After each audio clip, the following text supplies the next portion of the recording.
Hello बच्चों, my name is मोहक अग्रवाल।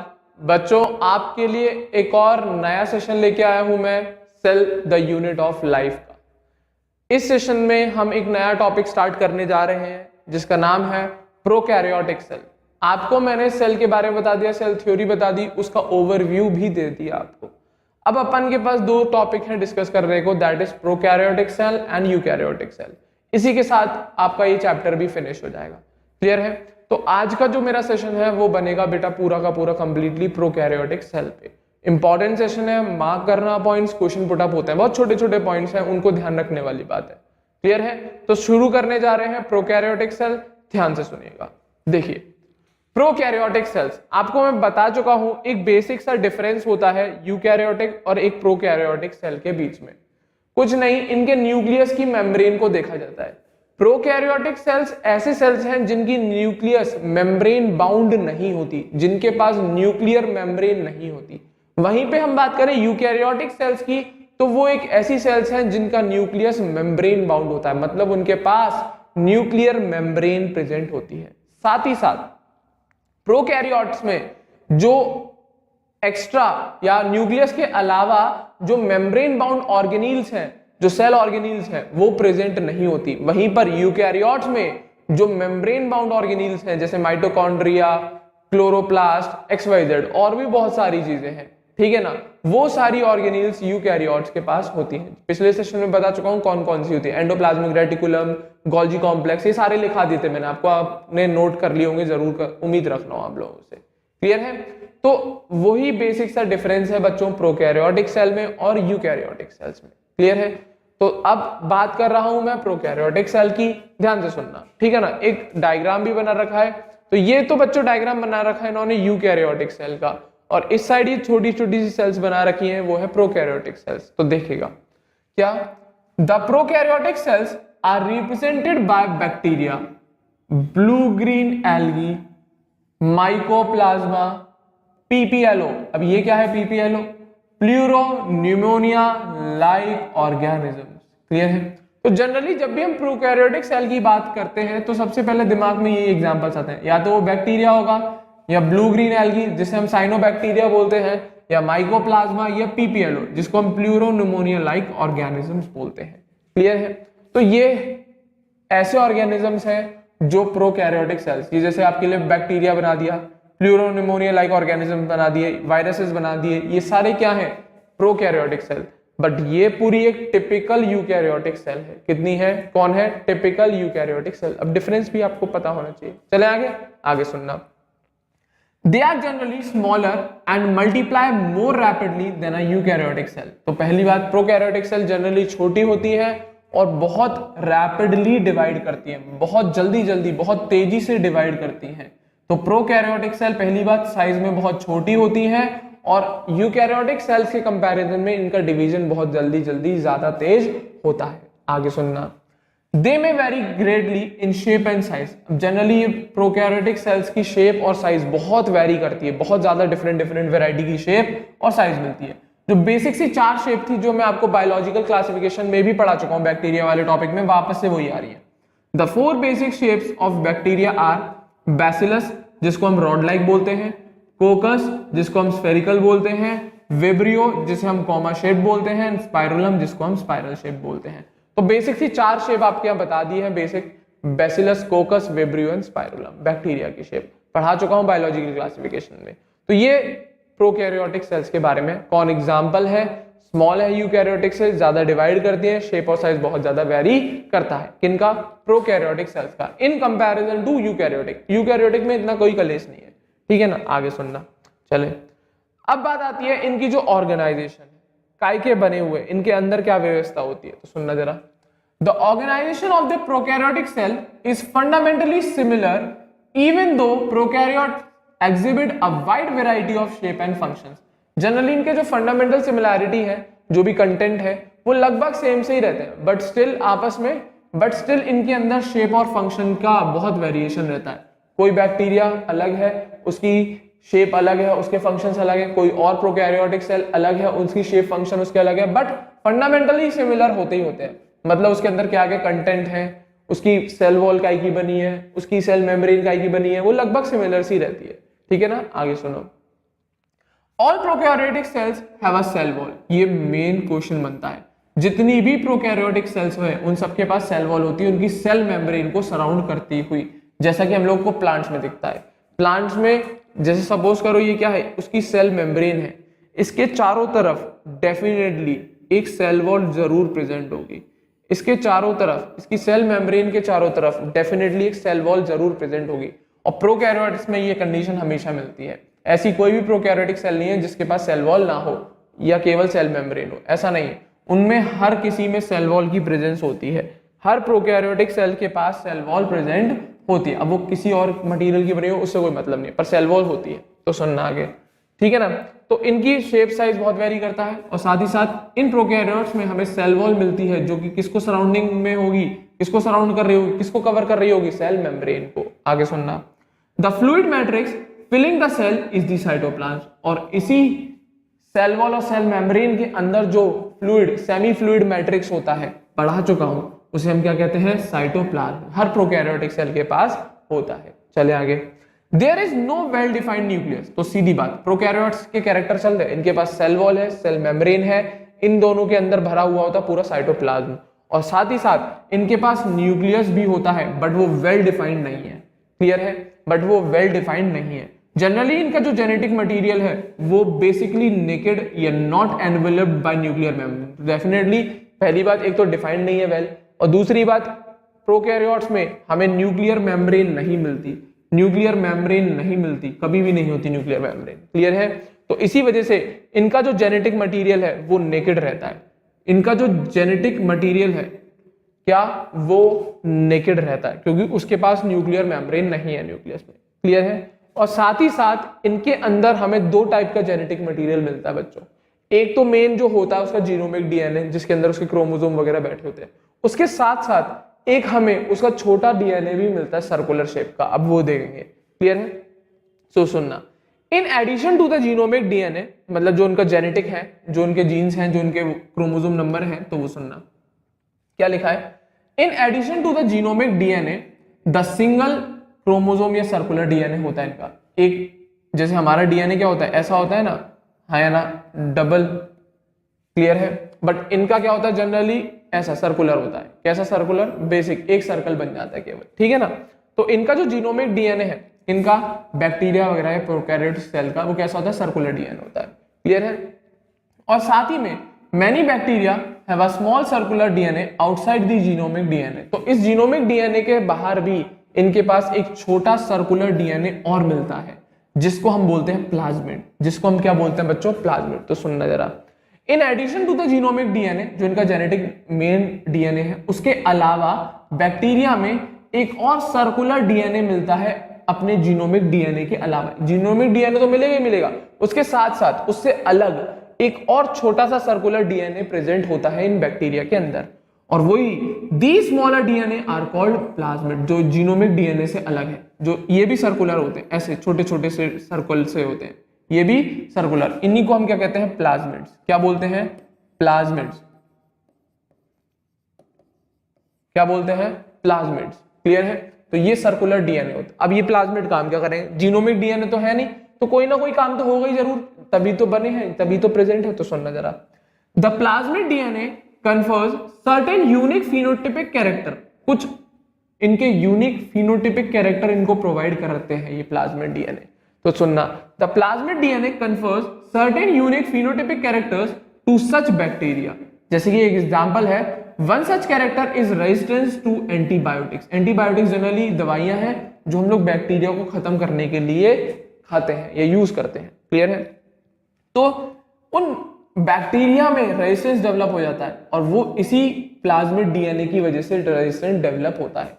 तो उन बैक्टीरिया में उस एंटीबायोटिक के खिलाफ रेजिस्टेंस डेवलप कर लेते हैं वो बैक्टीरिया, कैसे, अपने प्लाज्मिड की मदद से। तो कुछ बैक्टीरिया, ऐसा तो है नहीं हर बैक्टीरिया को खत्म करने के लिए एक ही एंटीबायोटिक यूज करें, मल्टीपल एंटीबायोटिक्स आती है बाजार में भाई, कुछ बैक्टीरिया है तो कुछ पर्टिकुलर एंटीबायोटिक से ही खत्म होते हैं। तो वही चीज है, हर बैक्टीरिया के पास प्लाज्मिड होता है, और ये प्लाज्मिड एक उसका स्पेसिफिक एक यूनिक फिनोटिपिक कैरेक्टर प्रोवाइड कराता है उस बैक्टीरिया को, और जैसे कि एक एग्जांपल है कैरेक्टर का कि एंटीबायोटिक्स के लिए रेजिस्टेंस किसी बैक्टीरिया के पास आता है, अगर कोई बैक्टीरिया एंटीबायोटिक्स के लिए रेजिस्टेंस शो कर रहा है तो वो डेफिनेटली अपने प्लाज्मिड की वजह से कर रहा होगा। किसकी वजह से बच्चों?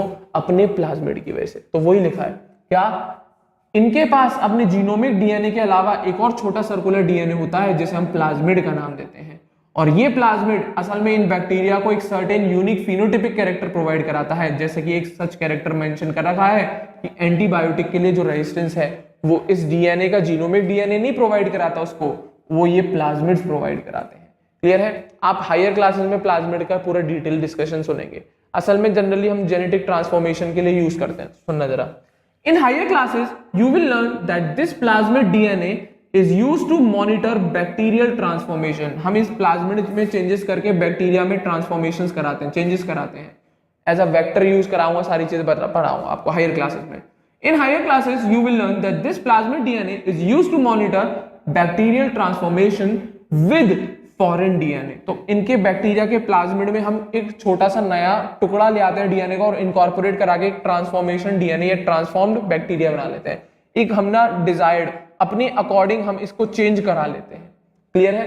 हायर क्लासेस में पूरा डिटेल आएगा कि कैसे इस प्लाज्मिड में हम एक बाहर से नया डीएनए लाया हुआ इसके अंदर बीच में जोड़ के एक नया एक हाइब्रिड डीएनए जनरेट कर लेते हैं। वो सिखाएंगे आपको हायर क्लासेस में। चले आगे, इस पे ज्यादा दिमाग मत मारना, बस प्लाज्मिड ये समझो कि जीनोमिक डीएनए के अलावा एक और उनके अंदर छोटा सा डीएनए मिल रहा है सर्कुलर, जिसको आप प्लाज्मिड का नाम दे रहे हो। वो क्या काम करता है? बैक्टीरिया को रेजिस्टेंस प्रोवाइड कराने का काम करता है एंटीबायोटिक्स के खिलाफ। और भी कैरेक्टर आ सकते हैं, कुछ भी फिनोटाइपिक कैरेक्टर्स। चलें आगे, आगे सुनना, ठीक है ना? यहां तक बात तो सुनिएगा। क्या nuclear membrane is found in eukaryotes. Clear है? और वहीं पे जब हम बात करेंगे यूकैरियोट्स की तो उनके अंदर न्यूक्लियर मेम्ब्रेन मिलती है। तो प्रोकैरियोट्स में क्या इनका जीनोटाइप या इनका जेनेटिक जो भी मटेरियल है वो कैसा है? नेकेड है। बट यूकैरियोट्स में ऐसा नहीं होता क्योंकि उनके पास क्या होती है? न्यूक्लियर मेम्ब्रेन मिलती है। क्लियर है? साथ ही साथ इन प्रोकैरियोट्स में कोई भी ऑर्गेनेल नहीं होती। No organelles like the ones in eukaryotes are found in prokaryotic cell except एक के अलावा। पढ़ा चुका हूं राइबोसोम्स, ये मेम्ब्रेनलेस, कैसी? मेम्ब्रेनलेस ऑर्गेनेल्स है, पढ़ा चुका हूं। और ये दोनों में मिलती है, प्रोकैरियोट्स में भी मिलती है और यूकैरियोट्स में भी मिलती है। तो वो ये बोल रहा है। क्लियर है? तो जो सेल ऑर्गेनेल्स है वो जो कि हमें यूकैरियोट्स में जनरली देखने को मिलती हैं, वैसी सेल ऑर्गेनेल्स हमें प्रोकैरियोट्स में नहीं मिलती, एक को छोड़ के। किसको? राइबोसोम्स को छोड़ के। क्लियर है? साथ ही साथ इसी वजह से एक और स्पेशल कैरेक्टर है, सुनना। ये तो बात हो गई बेसिक सा जो प्रोकैरियोट और यूकैरियोट में डिफरेंस है। इसी तरीके से प्रोकैरियोट के पास एक और स्पेशल चीज होती है, तो सुनना। प्रोकैरियोट्स इंपॉर्टेंट है, नोट पॉइंट बना लेना, have something unique in the form of inclusions. Prokaryotes के पास एक और यूनिक चीज होती है जो यूकैरियोट्स में नहीं मिलती, जिनको हम इंक्लूजन्स कहते हैं। कुछ नहीं, जब बैक्टीरिया की एडवर्स कंडीशंस आ जाती हैं, इंक्लूजन्स क्या होता है? कुछ नहीं, छोटी छोटी सी पार्टिकल्स होते हैं बेटा, क्रिस्टल्स जैसे पार्टिकल्स होते हैं इन बैक्टीरिया के अंदर। जब किसी बैक्टीरिया को एडवर्स कंडीशन में रख दिया जाए, एडवर्स कंडीशन आ जाती हैं, तो बैक्टीरिया न्यूट्रिएंट्स, पानी, ऐसी चीजें इसकी इंक्लूजन बॉडीज की फॉर्म में स्टोर करके रख लेता अपने साइटोप्लाज्म में। ये कुछ नहीं, कुछ छोटे छोटे से क्रिस्टल्स होते हैं जो इसके साइटोप्लाज्म में पड़े हुए रहते हैं। शर्त क्या है? कब आते हैं ये बन के? जब बैक्टीरिया के चारों तरफ एडवर्स कंडीशन आ जाती है। तो ये खाना या जो थोड़ा बहुत न्यूट्रिएंट्स, मिनरल्स वगैरह है, ये इंक्लूजन बॉडी की फॉर्म में बना के प्रिजर्व करके रख लेता अपने साइटोप्लाज्म में, जिससे एडवर्स कंडीशन को झेलने में इसे थोड़ी सहायता मिले। क्योंकि एडवर्स कंडीशन में खाना पानी तो ढूंढ नहीं पाएगा, तो अपने अंदर जो इसने इंक्लूजन बॉडीज की फॉर्म में स्टोर कर रखा है उससे ये लेता रहता है अपना खाना। तो ये स्पेशल कैरेक्टर है, केवल प्रोकैरियोट्स में ही मिलता है। साथ ही साथ एक और चीज, a specialised differentiated form of cell membrane called the mesosomes is the characteristic of prokaryotes। तो कुछ नहीं, इनकी जो सेल मेम्ब्रेन होती है बेटा, उसमें क्या होता है? चेंजेस आ जाते हैं, जैसे ऐसे टाइप के चेंजेस आ जाते हैं। इनकी जो सेल मेम्ब्रेन होती है उसमें इनफोल्डिंग्स क्रिएट हो जाती है। क्या क्रिएट हो जाती है? इनफोल्डिंग्स क्रिएट हो जाती है। इस टाइप की इनफोल्डिंग्स क्रिएट हो जाती है। इनकी जो सेल मेम्ब्रेन है, ये सेल वॉल तो पूरी प्रॉपर इंटैक्ट चल रही होगी, इनकी जो सेल मेम्ब्रेन है उनमें ये इनफोल्डिंग्स क्रिएट हो जाती हैं और वो कन्वर्ट हो जाती है मीजोसोम्स में। वो कन्वर्ट हो जाती है मीजोसोम्स में। तो सुनना जरा, a specialised differentiated form of cell wall, तो इसको हम बोल देते हैं एक स्पेशलाइज्ड डिफरेंशिएटेड फॉर्म बन गई। मतलब इनकी सेल मेम्ब्रेन ने कुछ डिफरेंशिएशन शो कर दिया यहाँ पर और एक नया पार्ट बना लिया। पार्ट होता नहीं, वो होती सेल मेम्ब्रेन है। तो सुनना जरा, a specialised differentiation form of cell membrane, एक सेल मेम्ब्रेन की स्पेशलाइज्ड डिफरेंशिएटेड फॉर्म जो बिल्कुल अलग सा ही दिख रही है, जिनको हम मीजोजोम्स बोलते हैं, वो कैरेक्टरिस्टिक होता है किसका? प्रोकैरियोट्स का। क्वेश्चन आया है mesosomes are the characteristic of prokaryotes. और होते क्या है? कुछ नहीं, मेम्ब्रेन जो सेल मेम्ब्रेन होती है उनकी इनफोल्डिंग्स अंदर की तरफ मुड़ जाते हैं, फोल्ड हो जाते हैं और एक स्पेस क्रिएट कर लेते हैं, एक टाइप का अलग सा स्ट्रक्चर बना लेते हैं, जिनको हम मीजोजोम्स का नाम देते हैं, और वो प्रोकैरियोट्स का कैरेक्टर है। क्लियर है? They are essentially infoldings of the cell membrane. आ गई बात? तो ये मीजोजोम्स और कुछ नहीं, इस सेल मेम्ब्रेन की इनफोल्डिंग्स है, अंदर फोल्ड होके, अंदर क्या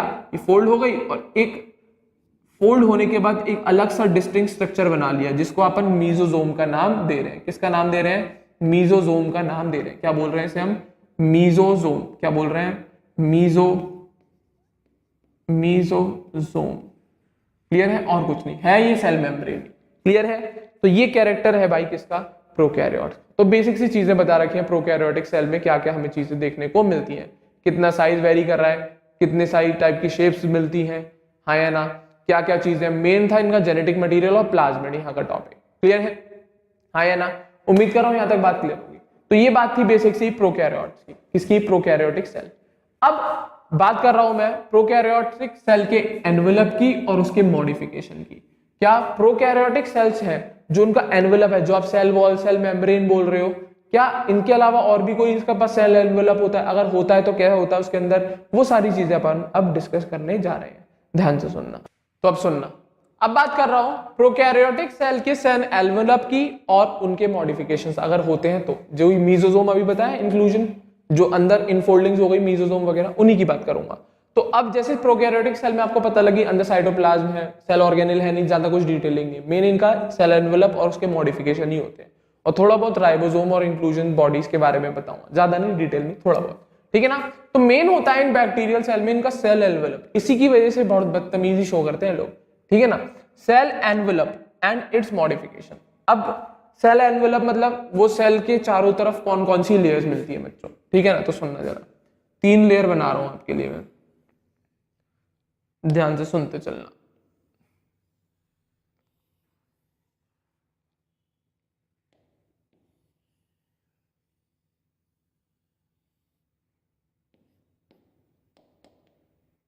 चलो देखना, most prokaryotic cell particularly the bacterial cell, ज्यादातर बैक्टीरिया भी बात चलती है बच्चों, है ना?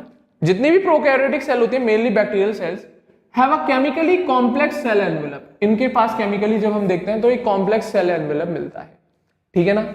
एक कॉम्प्लेक्स सेल एनवेलप मिलता है, और इनके सेल एनवेलप में हमें 3 लेयर दिखती है। तो सुनना जरा, the cell envelope consist of a tightly bound 3 layered structure. इनका जो सेल एनवेलप मिलता है वो एक इकट्ठा बाउंडेड 3 लेयर्ड स्ट्रक्चर मिलता है, जिनमें सबसे आउटर मोस्ट होती है ग्लाइकोकैलिक्स। क्या? सबसे आउटर मोस्ट होती है ग्लाइकोकैलिक्स।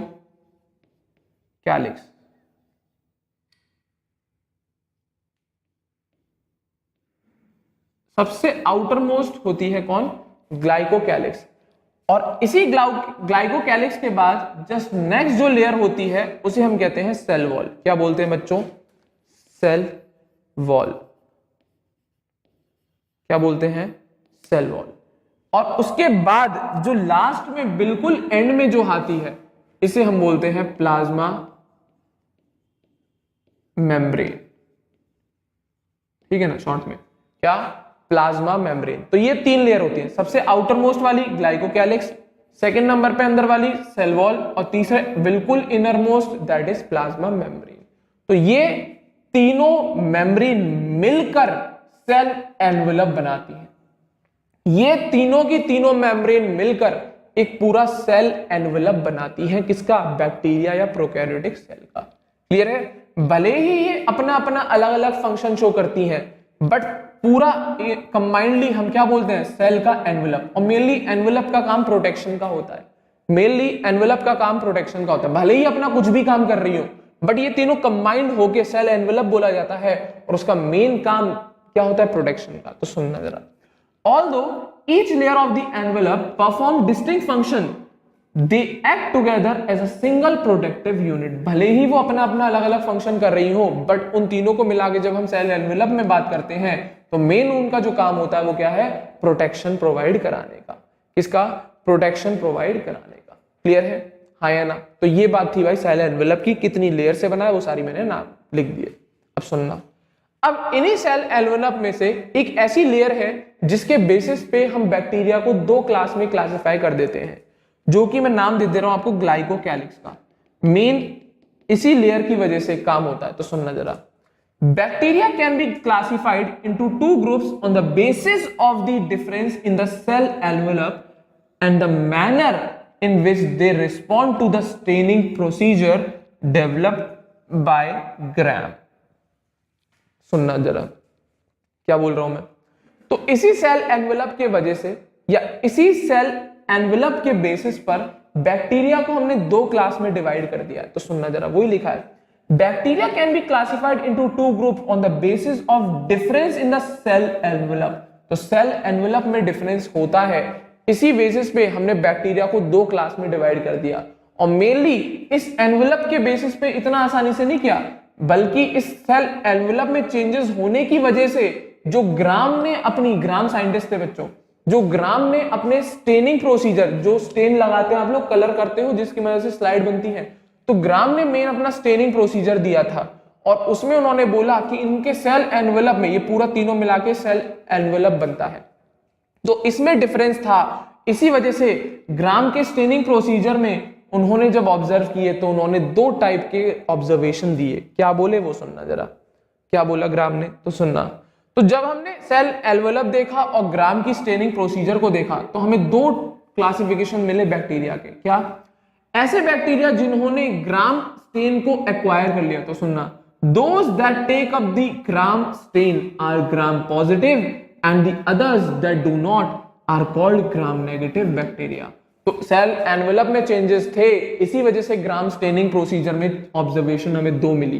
तो कुछ ऐसे बैक्टीरिया थे जिन्होंने ग्राम स्टेन को अटेन कर लिया, तो वो जो बैक्टीरिया थे वो ग्राम पॉजिटिव बन गए, और जो कुछ बैक्टीरिया ऐसे थे जिन्होंने ग्राम स्टेन को अटेन नहीं किया तो वो बैक्टीरिया कैसे बन गए, ग्राम नेगेटिव बैक्टीरिया बन गए। क्या बन गए बच्चों, ग्राम नेगेटिव बैक्टीरिया बन गए।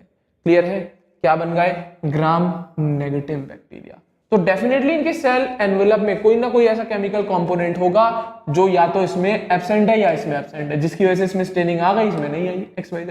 कुछ ना कुछ तो केमिकल कॉम्पोजिशन ऐसी होगी ग्राम पॉजिटिव बैक्टीरिया में और ग्राम नेगेटिव बैक्टीरिया में, जिस वजह से ग्राम पॉजिटिव वाले बैक्टीरिया तो स्टेनिंग ले रहे हैं, बट ग्राम नेगेटिव वाले बैक्टीरिया स्टेनिंग को नहीं शो कर रहे। क्लियर है, ग्राम पॉजिटिव वाले तो स्टेनिंग को शो कर रहे हैं, बट ग्राम नेगेटिव वाले स्टेनिंग को शो नहीं कर रहे।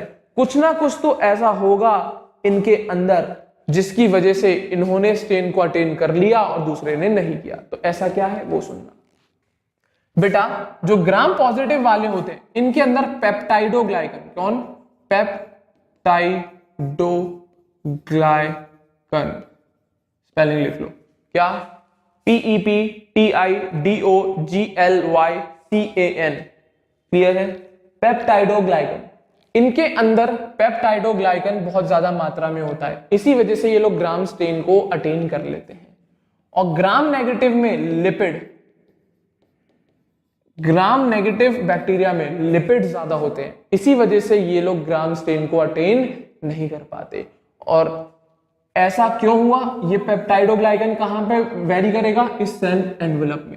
इस सेल एनवेलप में पेप्टाइडोग्लाइकन की डिपोजिशन इतनी ज्यादा है कि इनके बैक्टीरिया ग्राम पॉजिटिव स्टेनिंग को शो कर लेते हैं, ले लेते हैं, अटेन कर लेते हैं, और ग्राम नेगेटिव में लिपिड्स होने की वजह से ग्राम स्टेन उसकी एनवेलप पे कलर नहीं चढ़ा पाती। क्लियर है, तो ये बेसिक सा डिफरेंस था दो क्लासेस में बैक्टीरिया की according to gram staining procedure.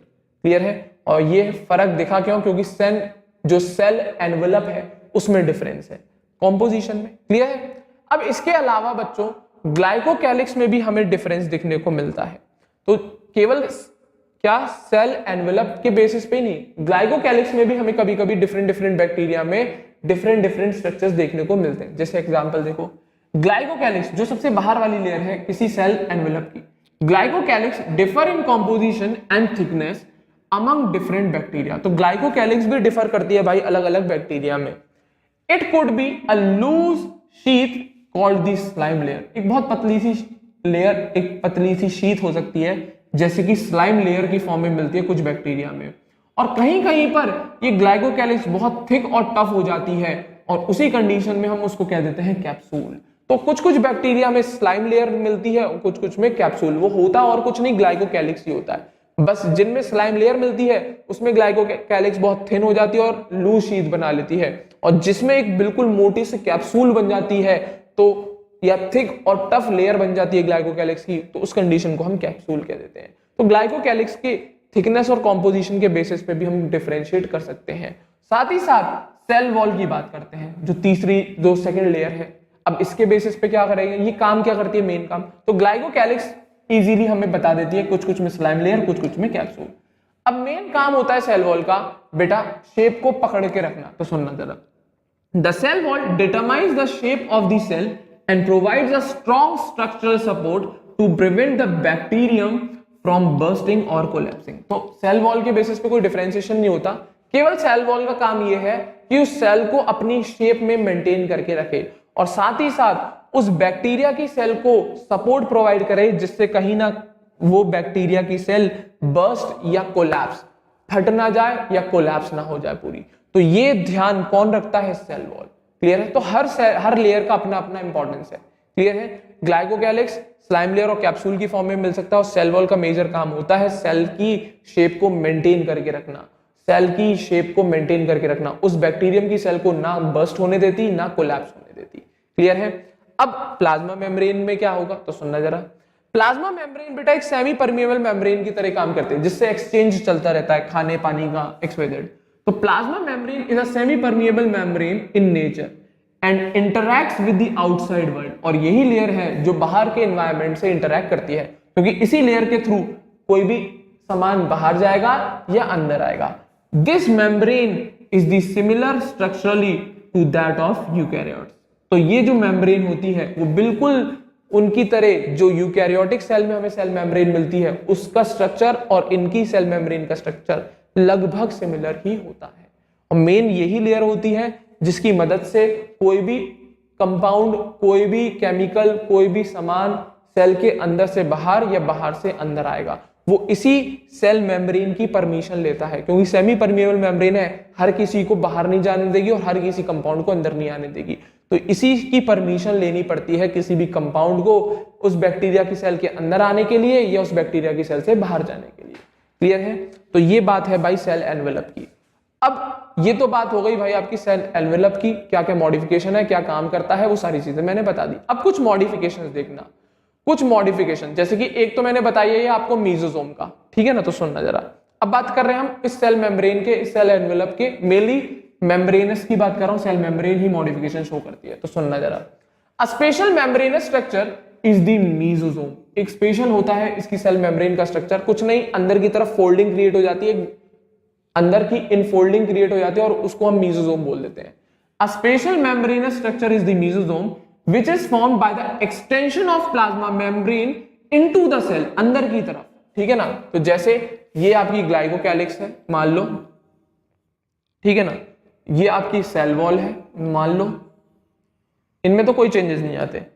अब बची कौन, ये सेल मेम्ब्रेन, इसमें अंदर की तरफ इंक्लूजन बॉडीज सॉरी मीजोसोम्स क्रिएट हो जाते हैं, अंदर की तरफ इनफोल्डिंग्स क्रिएट हो जाती है, कहीं कहीं पे अजीब सी कुछ भी हो सकती है, कहीं कहीं पे कुछ हो जाती है, कहीं कहीं पे कुछ हो जाती है।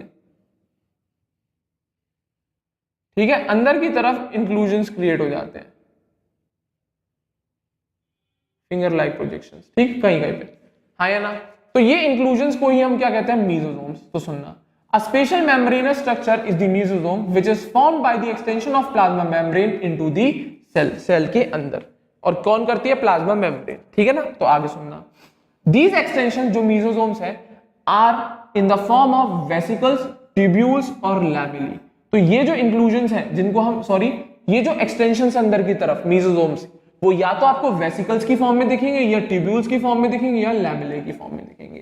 तो ये मीजोसोम्स कुछ नहीं, एक एक्सटेंशन है प्लाज्मा मेम्ब्रेन का जो हमें अंदर की तरफ मिलता है सेल के, या तो वेसिकल्स की फॉर्म में दिखेगा, या ट्यूब्यूल्स की फॉर्म में दिखेगा, या लैमेले की फॉर्म में दिखेगा। इन तीनों फॉर्म में ये मीजोसोम्स अपीयर होते हैं किसी भी सेल के अंदर। अब ठीक है, ये तो बन गए मीजोसोम। अब मेन इनका काम होता क्या है, ये क्यों बने हैं, किसी ना किसी वजह से तो बने हुए, कोई ना कोई काम तो होगा। तो सुनना जरा, इनका मेन काम, ये सब क्या मीजोसोम्स ही है, तो सुनना। They help in cell wall formation, सबसे पहला काम इनका किस काम में आती है, सेल वॉल के फॉर्मेशन में। दूसरा काम, डीएनए के रेप्लिकेशन और distribution to the daughter cells. जब डीएनए का रेप्लिकेशन होता है और डिस्ट्रीब्यूशन होता है डॉटर सेल में, तो उसके काम में भी आती है, हेल्प करती हैं यही वेसिकल्स, ये मीजोसोम्स बोलो स्पेशली। क्लियर है। दूसरा काम। तीसरा काम, they also help in respiration. तीसरा काम किसमें, रेस्पायरेशन। साथ ही साथ चौथा काम, सिक्रीशन प्रोसेस में भी ये काम करती हैं। क्लियर है। पांचवा काम, ये इंक्रीज करती है सरफेस एरिया उस प्लाज्मा मेम्ब्रेन का। किसका, जो प्लाज्मा मेम्ब्रेन है उसका सरफेस एरिया बढ़ाती है ये। क्लियर है। और लास्ट और मोस्ट इंपॉर्टेंट, एंजाइमेटिक कंटेंट भी इन्हीं में ही भरा हुआ होता है। जितने भी एंजाइम्स होते हैं डिफरेंट डिफरेंट वैरायटी के, वो इन्हीं मीजोसोम्स जो वेसिकल ट्यूब्यूल्स और लैमेले की फॉर्म में है, इसी में ही भरा हुआ होता है, इसी में ही भरा हुआ होता है। तो ये मेन काम है इन मीजोसोम्स के, कुछ नहीं, प्लाज्मा मेम्ब्रेन के एक्सटेंशन है सेल के अंदर की तरफ। तो क्या सेल वॉल फॉर्मेशन में हेल्प करते हैं, डीएनए के रेप्लिकेशन और डिस्ट्रीब्यूशन उनकी डॉटर सेल्स में जब होता है तब हेल्प करते हैं, रेस्पायरेशन में हेल्प करते हैं, सिक्रीशन प्रोसेस, कुछ भी मटेरियल सिक्रीट हो रहा है उसमें हेल्प करते हैं, सरफेस एरिया बढ़ाना है सेल मेम्ब्रेन का तभी बढ़ सकता है, इसमें हेल्प करते हैं। और साथ ही साथ एंजाइमेटिक कंटेंट को रखने के लिए भी इन्हीं में ही रखा जाता है भर के, तो उसमें भी ये मीजोसोम्स या extensions of plasma membranes help करते हैं। क्लियर है। ये बेसिक सा काम है मीजोसोम्स का और उसके एक्सटेंशन का। साथ ही साथ कुछ साइनोबैक्टीरिया में एक और काम होता है इन मीजोसोम्स का, सुनना जरा। कभी कभी कुछ कलरफुल बैक्टीरिया, साइनोबैक्टीरिया स्पेशली बोलूंगा, उनके इन मीजोसोम्स, ये जो एक्सटेंशन है प्लाज्मा मेम्ब्रेन की, उसमें ये लोग पिगमेंट भी स्टोर करके रख लेते हैं। तो सुनना, in some eukaryotics, in some prokaryote sorry like cyanobacteria, there are other membranous extensions into the cytoplasm called chromatophores. Mark कर लेना, वेरी इंपॉर्टेंट। तो मीजोसोम्स के अलावा कुछ प्रोकैरियोट्स जैसे साइनोबैक्टीरिया में, उनमें भी कुछ और मेम्ब्रेनस एक्सटेंशंस होते हैं साइटोप्लाज्म के अंदर, जिन्हें हम क्रोमैटोफोर्स कहते हैं। क्यों? क्योंकि ये ऐसे एक्सटेंशंस हैं क्योंकि इनके अंदर पिगमेंट्स बैठे हुआ होता है, इनमें पिगमेंट्स बैठा हुआ होता है, इसी की वजह से कलर आता है, इसी की वजह से कलर्स दिखते हैं। क्लियर है, हाँ या ना? तो क्रोमैटोफोर्स भी और कुछ नहीं, मेम्ब्रेन का, ये प्लाज्मा मेम्ब्रेन है, इन्हीं का एक्सटेंशन है साइटोप्लाज्म के अंदर की तरफ। क्लियर है। तो ये बेसिक से मॉडिफिकेशन थे किसके, सेल मेम्ब्रेन के। क्लियर है, या प्लाज्मा मेम्ब्रेन बोलिए। क्लियर है। इसी के साथ एक और चीज, अगर कभी भी बैक्टीरिया मोटाइल होता है, तो ये तो एक्सटेंशंस की बात हो गई, क्या और भी चेंजेस? बिल्कुल होते हैं, और भी सुनना। अगर कोई बैक्टीरियल सेल ऐसी है जो मोटाइल है और कुछ नॉन मोटाइल है, क्लियर है, तो दोनों टाइप की बैक्टीरियल सेल्स मिलती हैं, कुछ मोटाइल्स होती हैं, कुछ नॉन मोटाइल। अब अगर मोटाइल है तब क्या होगा, नॉन मोटाइल है तो कोई टेंशन नहीं है। तो मोटाइल है तो किसकी हाथ पैर थोड़ी आ जाएंगे इस बैक्टीरिया के पास, कुछ ना कुछ ऐसा मेथड होगा जिसके ये मूव कर सकते। तो सुनना, बैक्टीरियल सेल्स में भी मोटाइल और नॉन मोटाइल। क्लियर है। अगर मोटाइल होती हैं तो इनके पास बेटा कुछ फिलामेंटस एक्सटेंशंस होते हैं फ्रॉम देयर सेल वॉल। कहां से? अब सेल वॉल से एक्सटेंशंस देखे जाते हैं। तो सुनना जरा, अगर बैक्टीरियल सेल कैसी होती है, मोटाइल है, तो इनके अंदर हमें फिलामेंट जैसे एक्सटेंशन, पतली पतली डंडियां सी बाहर निकली हुई होती हैं, कहां से? सेल वॉल से। और उन्हीं फिलामेंटस एक्सटेंशंस को हम बोलते हैं फ्लैजिला। क्वेश्चन आता है। तो बैक्टीरियल सेल्स मोटाइल और नॉन मोटाइल दोनों टाइप की मिलती है। अगर मोटाइल है तो उसके अंदर आपको फिलामेंटस एक्सटेंशन दिखेंगे, कहां से? उसकी सेल वॉल से दिखेंगे निकलते हुए, और उन्हीं फिलामेंटस एक्सटेंशन को कहते हैं हम फ्लैजिला। इसी की मदद से ये मूव करता है। तो आगे सुनना, bacteria show a range in the number and arrangement of flagella. तो बैक्टीरिया बेटा अलग अलग वैरायटी के होते हैं, उनमें नंबर और रेंज या उनका अरेंजमेंट किसका? फ्लैजिला का, वो डिफर करता है बैक्टीरिया टू बैक्टीरिया। और साथ ही साथ जब हम बैक्टीरिया के फ्लैजिला को देखते हैं तो ये फ्लैजिला बच्चों 3 पार्ट से मिलकर बना हुआ होता है। क्लियर है। तो बैक्टीरिया में डिफरेंस होता है फ्लैजिला का, नंबर में भी और अरेंजमेंट में भी। अब जब हम एक फ्लैजिला को पकड़ के चलते हैं कभी बैक्टीरिया के, तो हमेशा ध्यान रखना बैक्टीरिया के फ्लैजिला के 3 पार्ट होते हैं। तो सुनना, bacterial flagellum is composed of 3 parts, that is filament, hook and basal body. हमेशा जब भी कभी एक फ्लैजिला को उठा के देखेंगे आप बैक्टीरिया को, तो उसके आपको तीन पार्ट दिखेंगे, एक फिलामेंट जो बाहर की तरफ है, एक हुक लाइक स्ट्रक्चर होता है और एक बेसल बॉडी जहां से वो ओरिजिनेट हुआ होगा, जहां से वो ओरिजिनेट हुआ होगा। क्लियर है? तो हमेशा याद रखना क्वेश्चन आता है फ्लैजिला के कितने पार्ट होते हैं, तीन। ठीक है ना? आगे सुनो। अब ये फ्लैजिला मेन काम क्या, मोटाइल है तो चलने का हेल्प कर रहा है, तो सुनना जरा। The filament is the longest portion and extend from the cell surface to the outside. Clear है? और इन तीनों में भी फिलामेंट, हुक और बेसल बॉडी में मेन पार्ट फिलामेंट ही होता है जो पूरा दिखता है आपको। तो इन तीनों पार्ट में सबसे लंबा पार्ट जो होता है फ्लैजिला का वो है फिलामेंट, और यही मेन काम है जो बाहर दिखता है सरफेस के अंदर। ये हुक और सकर तो उसकी सेल वॉल के अंदर दिखते हैं, अंदर छुपे हुए होते हैं। मेन जो हम लोगों को दिखता है वो दिखता है फिलामेंट। फ्लैजिला का जो पार्ट हम लोग को विजिबल होता है वो कौन होता है, फिलामेंट। तो वही लिखा है the filament is the longest portion and extend from the cell surface to the outside. जो हम लोग जनरली ऑब्जर्व करते हैं वो फिलामेंट वाला पोर्शन ऑब्जर्व करते हैं किसी भी फ्लैजिला का, क्योंकि हुक और बेसल बॉडी तो उस सेल वॉल के अंदर क्या छुपी हुई होती है। क्लियर है? ठीक है। अब बात आती है क्या सर केवल फ्लैजिला ही एक ऐसा स्ट्रक्चर होता है जो बैक्टीरिया को मोटाइल बनाता है? बिल्कुल सही बात। केवल बेटा बैक्टीरिया के अंदर फ्लैजिला ही एक ऐसा स्ट्रक्चर है जो बैक्टीरिया को मूव करा सकता है। उसके अंदर और भी स्ट्रक्चर्स मिलते हैं जो हमें लगता है कि वो उसको लोकोमोशन में हेल्प करेंगे, मोटाइल बनाएंगे, बट नहीं होते। तो सुनना जरा। Beside flagella, Pili and fimbriae are also surface structures of the bacteria but do not play any role in motility.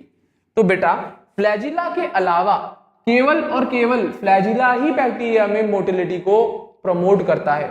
उसके अलावा भी हमें भले ही पिलाई और फिम्ब्रिए मिलते हैं। क्या? पिलाई और फिम्ब्रिए जो सरफेस स्ट्रक्चर होता है बिल्कुल ऐसे लगता है फ्लैजिला जैसे होते हैं, छोटे छोटे से। क्लियर है? बट इनका काम मोटिलिटी प्रोवाइड करना बिल्कुल भी नहीं होता। केवल और केवल अगर बैक्टीरिया मूव करेगा, मोटाइल होगा, तो वो उसके फ्लैजिला की वजह से होगा, ना कि पिलाई और फिम्ब्रिए। तो अब ये है क्या, तो सुनना जरा। The pili are elongated tubular structures made of special protein. तो पिलाई ये भी कुछ नहीं, ट्यूब लाइक स्ट्रक्चर होते हैं लंबे से, काय के एक स्पेशल प्रोटीन के बने हुए होते हैं। इसी तरीके से फिम्ब्रिए जो है वो small bristle like fibres sprouting out of the cell. जैसे आपका ब्रश होता है, शू पॉलिश वाला ब्रश देखा है, उस पे जो उसके कांटे से निकले हुए होते हैं, दैट आर कॉल्ड ब्रिसल्स। तो फिम्ब्रिए भी बहुत सारे होते हैं नंबर में, और सेल स्ट्रक्चर के जो सेल का बाहर वाला आउटर स्ट्रक्चर होता है उसमें से बहुत सारे बिल्कुल ऐसा लगता है ब्रश के ऊपर के जो ब्रिसल्स हैं वैसे। तो फिम्ब्रिए भी कुछ नहीं, स्मॉल ब्रिसल लाइक स्ट्रक्चर्स हैं, फाइबर्स हैं जो उसके आउटर सेल से स्प्राउट हो रहे हैं, बाहर निकल रहे हैं। अब ये पिलाई और फिम्ब्रिए जब लोकोमोशन में काम नहीं आ रहे तो कोई ना कोई तो काम होगा, ऐसे ही फालतू तो बैठे नहीं होंगे। तो अब इनका काम सुनना, तो क्या है? In some bacteria they are known to help to attach the bacteria to rocks in streams and also to the host tissues. अब ये क्या है?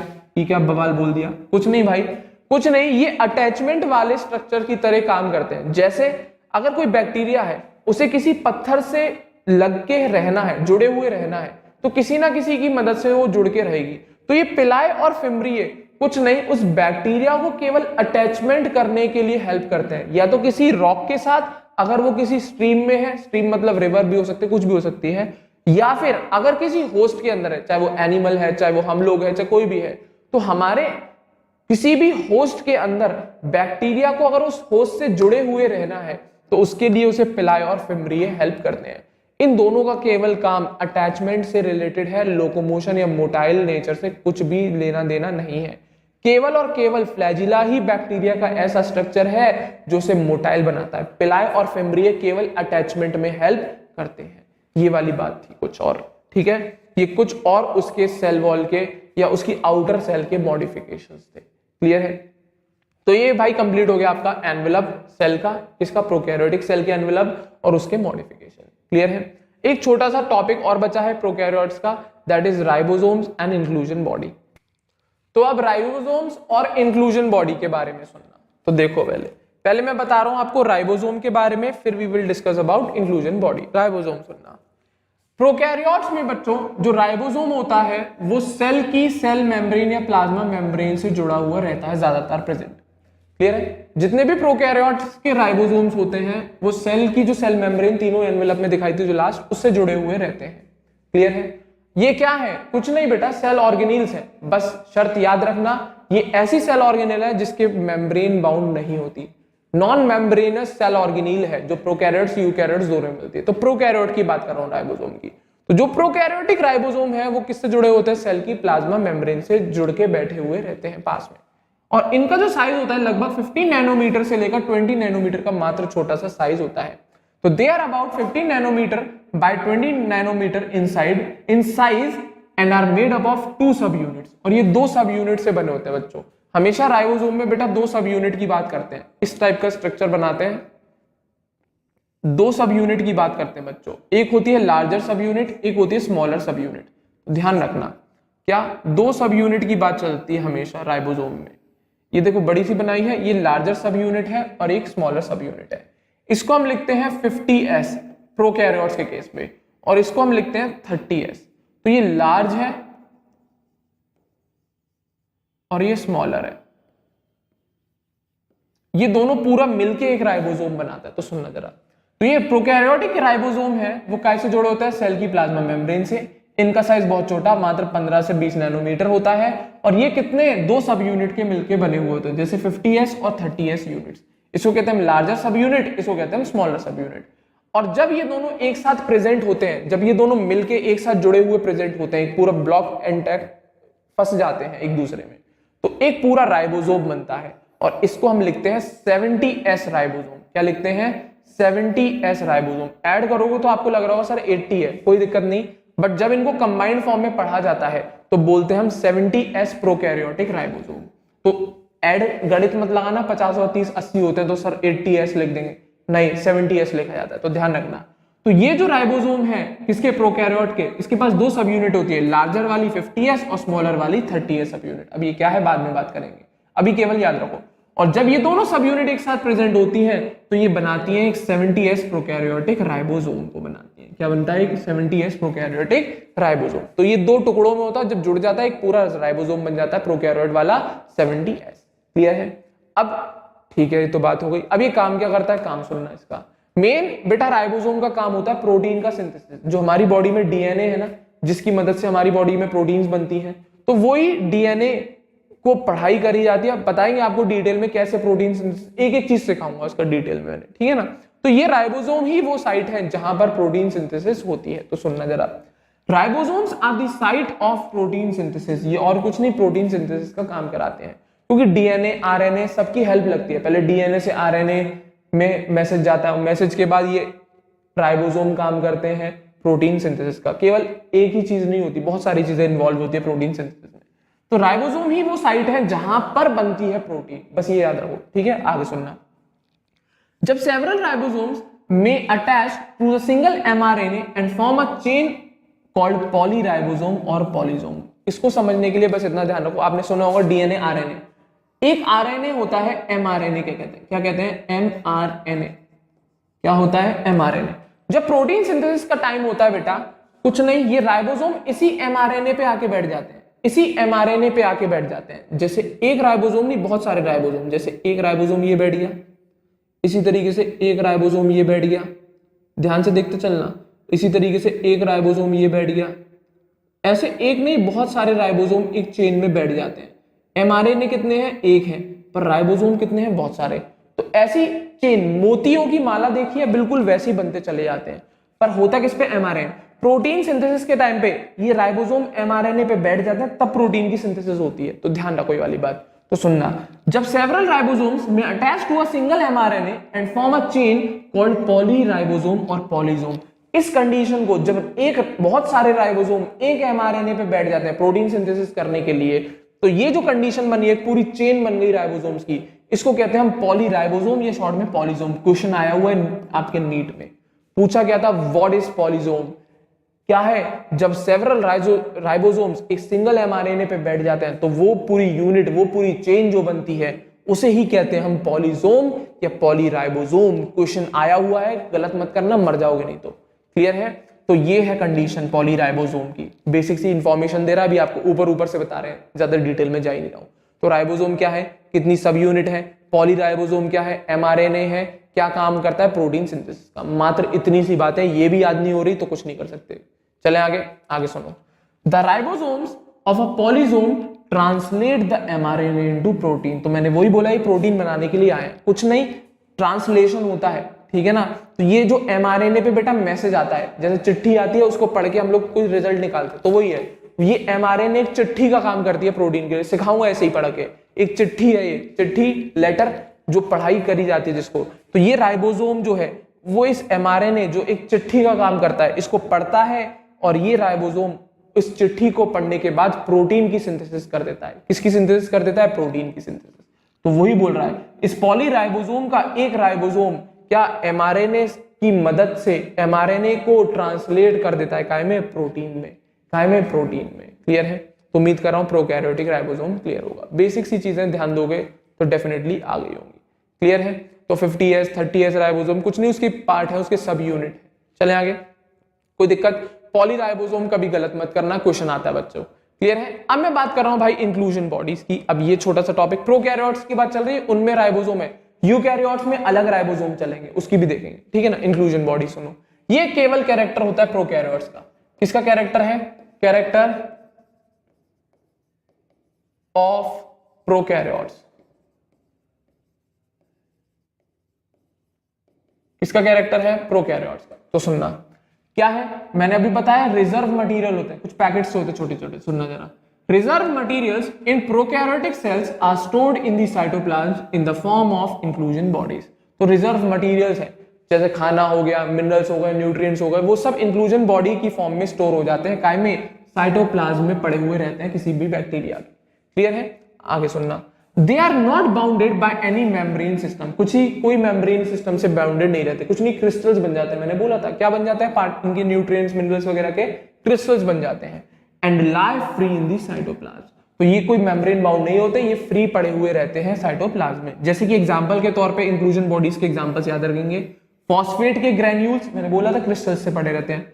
साइनोफाइजियन के ग्रैन्यूल्स, ग्लाइकोजन के ग्रैन्यूल्स एग्जांपल्स हैं आपके, ठीक है ना, किसके, इंक्लूजन बॉडीज के। तो ये कुछ नहीं भाई, जो स्टोर्ड मटेरियल है, जो खाने पीने का सामान है, वो ग्रैन्यूल्स की फॉर्म में इसके साइटोप्लाज्म में पड़ा रहता है। जब एडवर्स कंडीशन आ जाती है किसी बैक्टीरिया के, तो बाहर से तो खाना ले नहीं सकता, तो वो अपना स्टोर करके रख लेता है, किसकी फॉर्म में, इंक्लूजन बॉडीज की फॉर्म में। क्लियर है। इसी तरीके से इंक्लूजन बॉडी का एक और मॉडिफिकेशन है जो है गैस वैक्यूल।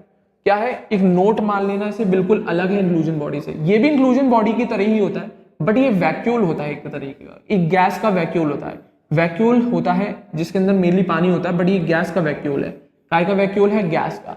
तो कुछ ऐसे बैक्टीरिया होते हैं जो कि आपने सुने होंगे, ब्लू ग्रीन, पर्पल या ग्रीन फोटोसिंथेटिक बैक्टीरिया। इनमें जो इंक्लूजन बॉडी मिलती है वो मिलता है गैस वैक्यूल। इनका एक स्पेशल एग्जांपल है, एक स्पेशल केस है गैस वैक्यूल का। तो बिल्कुल वो भी एक इंक्लूजन बॉडी की तरह ही होता है। Gas vacuoles are found in blue green, purple and green photosynthetic bacteria. ये भी एक इंक्लूजन बॉडी है, और ये ऐसी इंक्लूजन बॉडी है मात्र इन बैक्टीरिया में मिलती है। किसमें, या तो ब्लू ग्रीन बैक्टीरिया में मिलेगी, या पर्पल बैक्टीरिया में मिलेगी, या ग्रीन फोटोसिंथेटिक बैक्टीरिया में मिलेगी।